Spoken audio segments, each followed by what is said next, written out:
Welcome back to another episode of Void City Customs. I am Dan, and today we are going to be looking at how I turned a Three Jokers Batman, as you can see over here, from McFarlane Toys into a Michael Keaton 1989 Batman, as can be seen over here. I will say in advance, I did have to use some non-McFarlane parts on this one. The head and cowl of the Keaton Batman, so this area right here, these come from a NECA 1989 Batman figure, and actually it was from the purple and blue video game, like the Nintendo version of the figure. I found him at an FYE store years and years and years ago, probably, over 10 years ago, before he even got out of the package. Part of him never even made it out. So on that figure itself, his leg right here, this part of his leg stayed in the package. He snapped at the knee. So I had Gorilla Glued it back in place back then and just stood him on my shelf because he was just supposed to be a display piece anyways. He was the only one they had left at the store, so I couldn't even return him and get another one at the time. So I just went with it. He went on my shelf. Well, recently when I moved him around a little bit, his leg just fell right off again. Well, long story short, I decided I was going to reuse the head of that figure on this body because they were both 7-inch scale figures. Even though Keaton Batman would be a bit smaller than this giant muscular Batman would be, I thought, it's a comic book version of the figure. I thought that'd be cool to see sort of a action figure version in McFarlane form of the 1989 Batman, because when the Flash movie comes out next year, we're going to get an updated version of this suit probably, so we may never actually get a true 1989 figure unless he does a repaint version of this, which, anyways, here I've basically done it already. All he has to do is make a little bit better fitting cowl. So anyways, let's get to it. First thing I had to do was remove this guy's head. So on this figure, he's one of those few Batman figures where the head and the neck are all one piece, so they plug into the torso itself. It's the same body as the Year 2 Batman figure where you actually pull off his head in order to remove the cowl and put on the different capes, which is part of why he is made that way. It's just a reused body and almost all of the same parts, minus a few changes. With this kind of belt setup, with these boots, especially with these spats on here, I mean, these are Keaton inspired boots for sure. These gloves are Keaton inspired. The logo, most of this whole figure just felt very Keaton inspired, as did the design in the comic it came from itself.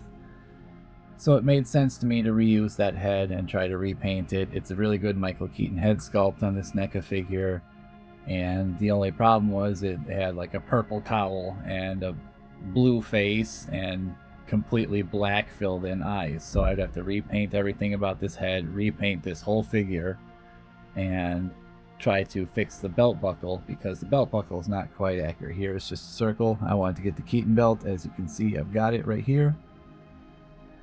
And I also wanted to get the proper Keaton gauntlets, which, as you can see, I've got those as well. He had those big plates on his gauntlets that he was blocking gunshots with all the time, like Wonder Woman, and blocking swords and stuff. It would have been awesome to see 1989 Batman versus 1990 Shredder in a fight. That would be the best movie scene in the entire history of movie scenes. So anyways, first thing I had to do was, after I took this guy's head off, I had to figure out how I was going to put this one's head on there, because the head does not go onto the NECA body the same way as it goes onto here at all. So that was completely out of the question. There needed to be some kind of a neck or some kind of a pin or peg inside of this torso going up in order to hold this head on here, because it also needed to have something to hold the cowl down in the places where it needed to be held down, for the purpose of holding it in place, holding its head in the right posture, and putting the cape where it needed to go, because as you can see, he's got a cloth cape. So that was all very interesting, and here's some photos I'll throw in here that show kind of the process I needed to do for that.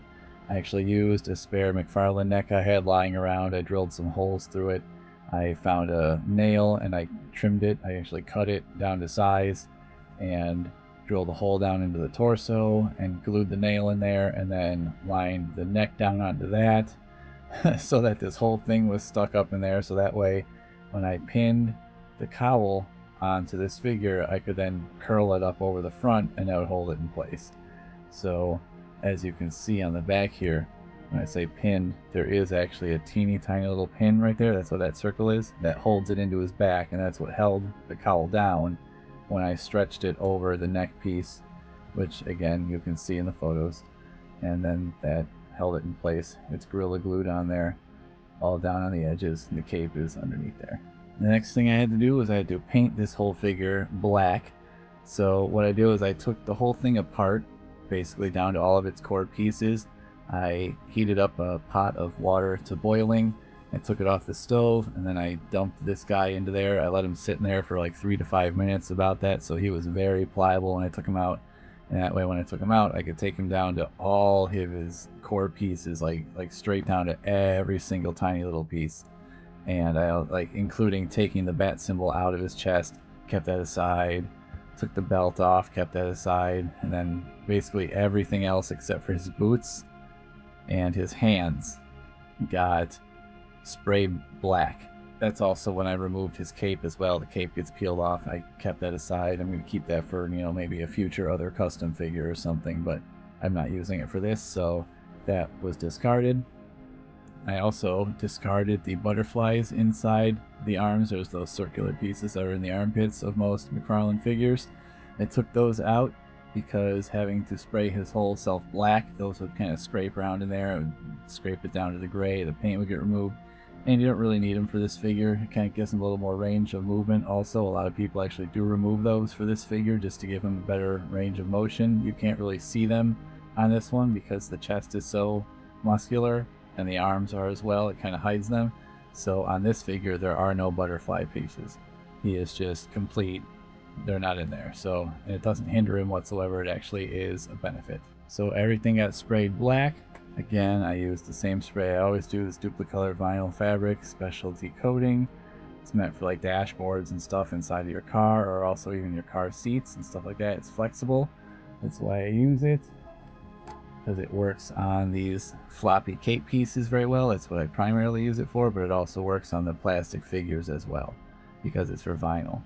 And a lot of these figures are like a plastic that's very similar to that, if not actually that sometimes. Anyways, as you can see, the body got sprayed all black. That worked out well. Reassembled them then, and basically did that the same way with the reassembly. I had a cup of really hot water, like a mug, and I would just dip each piece of the figure in that was going to be getting assembled. So like where the pins go into the leg, I would just dip this part in there, then pop the pin in there, and then be good. Dip this part in there, pop the pin in there, be good. So when they connected here, I just dipped the bottom half in there and then pop them in there once it was pliable. So you're not dipping the whole thing in there, you're not ruining the paint, it's all good. It's supposed to be waterproof, so as long as you're not doing anything crazy and not putting it in straight up boiling water, then you're all good. For that part, for the reassembly, I just took a mug of water, I put it in the microwave for 3 minutes, or if you had like a kettle or something, as I was pointed out in the comments once, you could use that as well. I just used the microwave, it was easier.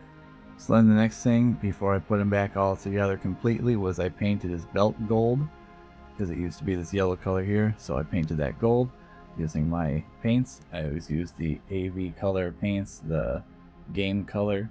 So I've got my silver and gold and all the other colors. They're always in the backgrounds there, but it's by AV, so that is the name of the company. They make all the paints that I use pretty much for when I brush paint. So that was what that was. And the belt buckle is actually the belt buckle from the Batman 89 NECA figure. So I cut that off of there, and then I kind of shaved down the front of the buckle on the Three Jokers figure, and then I Gorilla Glued this one on there, and then painted it, so that way he has the correct belt buckle for this figure.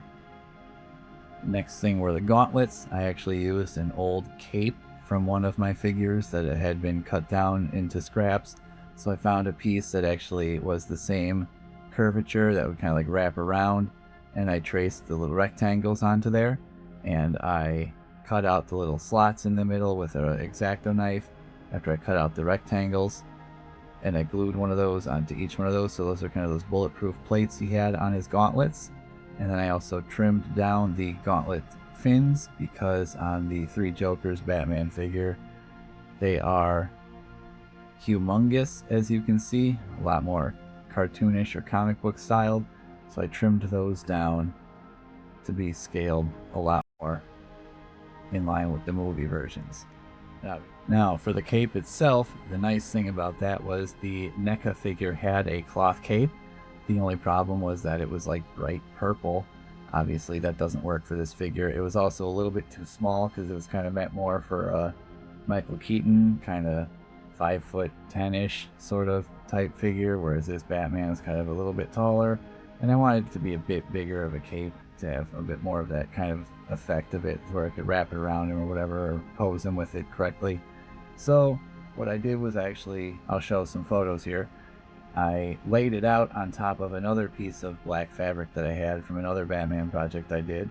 So anyways, I had this fabric and I pinned it down to some cardboard, and then I pinned the NECA cape on top of that. And then basically what I did was I just traced outward freehand with a Sharpie on the fabric itself, a black Sharpie, just so I could see the lines, but you know, once it's cut you wouldn't really see them at all.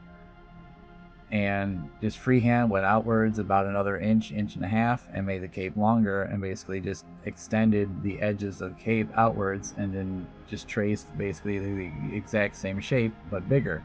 And then I cut that out using very small, very sharp scissors in order to get an exact edge on there so it wouldn't have big choppy edges or any fraying.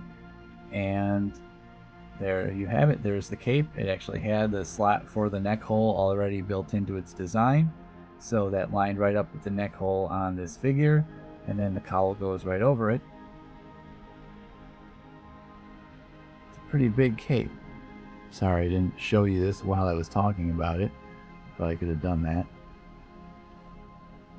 So you can kind of stand him in a bunch of different ways. You can have it wrapped around him like he would maybe in the movie, sort of like he did there. Now, obviously, I'm gonna probably get this in the comments how mine doesn't quite work how it does in the movie. In the movie, I believe his comes out from this scallop right here, so it can come right down to the edge of the logo. I know mine doesn't quite do that, so he can't quite get the correct fold. He does the kind of fold where it goes over the shoulder like this in a lot of the photographs, like the promo photos of the suit. But it's very close. Like I said, this is kind of like a McFarlane inspired version of the Keaton suit. Obviously he's a bit bigger, he's a little bit changed the design just to kind of make it fit the style of the figure, but it's as close as I could get, and I think I did a pretty good job. So cut me some slack on that there. As you can see, it doesn't quite fit all the way down to the top of the logo. I tried to fill it in as best as I could. You know, it is what it is. It kind of just fits with the design of the scallops there. I thought that was okay. You know, it is what it is. So that's another thing. This figure's head does not turn, but in this cowl, Keaton's head did not turn. So that's, again, movie accurate. I think that's fine. The last thing I had to do was paint the face. That was a nightmare, let me tell you folks.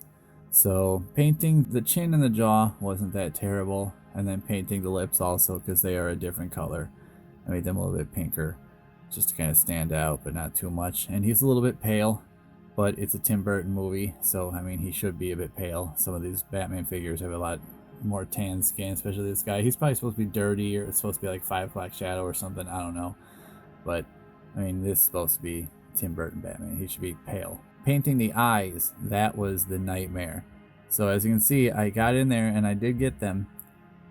I had to use a toothpick that I shaved down into almost a microscopically small little point that was actually flexible, so it was almost like a teeny tiny little brush in itself. I used that to fill in the whites of his eyes first, and then went back around to fill in black around those to make it the correct color, because it was all kind of purplish around his eyes in there. And then I went back in and did black for his eyes, and was just going to leave it black for, like, you know, his pupils and everything. But I decided to actually go in one step further, and I gave him the brown for his irises, and then went in and added some little reflections on his eyes, so it actually looks a lot more realistic. So he has real kind of Michael Keaton eyes. So those are some of the most detailed eyes I've ever painted. It was a nightmare. It took a long time. I hate painting eyes on these itty bitty little figures, but the end result was worth it. So this time it came out fine, so I'm fine with it. That's pretty much about it as far as the figure goes and putting him together and what went into it. But what this figure in his 3 Jokers form actually comes with is this grapple right here. Now, this thing is very interesting. It's all one piece. You hold it by this handle and it shoots the rope out. And it's supposed to be like in mid shooting of the rope right now. So the fun thing about this is, if you look really closely, the Michael Keaton 1989 Grapple-Gun is actually hidden in this grapple. It's right there. Minus the handle that folds out, there's the 1989 Michael Keaton Grapple-Gun. So I had an extra. That's what I did. I cut it down, and now it's a little bit bigger maybe than it should be, but you know, so is everything about this figure. Is a bit bigger, so on the side of this there should be a fold out handle for him to use. Well, it doesn't have that, so what I had to do there was give him one. So this actually does have the fold down handle for him to hold on there. So as you can see, I actually carved out the side, because this should be the same on both sides. It was symmetrical. I carved out the side of that, and I just left the center. And in the center there, I poked a hole with a pin, and that's what that is right there. That's that pin. And then I chopped the pin down to the right size. I found another piece of plastic from another project I had done and just trimmed it down to the right shape. So when it folds up, it looks like the handle. And it unfolds, and you can put that in his hand. As you can see, now there's his grapple.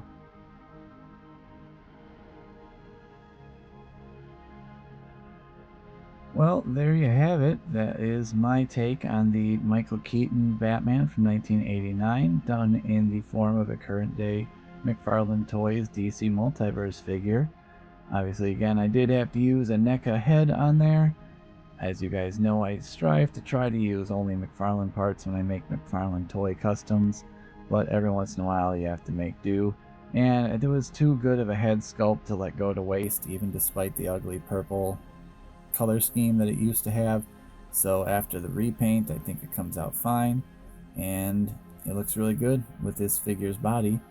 Obviously until probably next year when we inevitably get another Keaton McFarlane Toys Batman. So it'll be interesting to compare what I did here with what McFarlane Toys eventually does for the Flash movie. Anyways, let me know in the comments if you like this custom, or if you have any questions about it, or want any help when you make your own if you decide to go that route. Like and subscribe as always. We do definitely appreciate all the subscriptions, all the likes, all the comments. We love to engage with the fans and the people watching our videos, especially if they have any questions or are making some customs of their own and want to get into this as well. Hope you guys have a great week. Happy customizing and happy collecting and happy toy hunting to all of you guys. And until next time for Void City Reviews, I am Dan. Thanks for watching, and we will see you next time.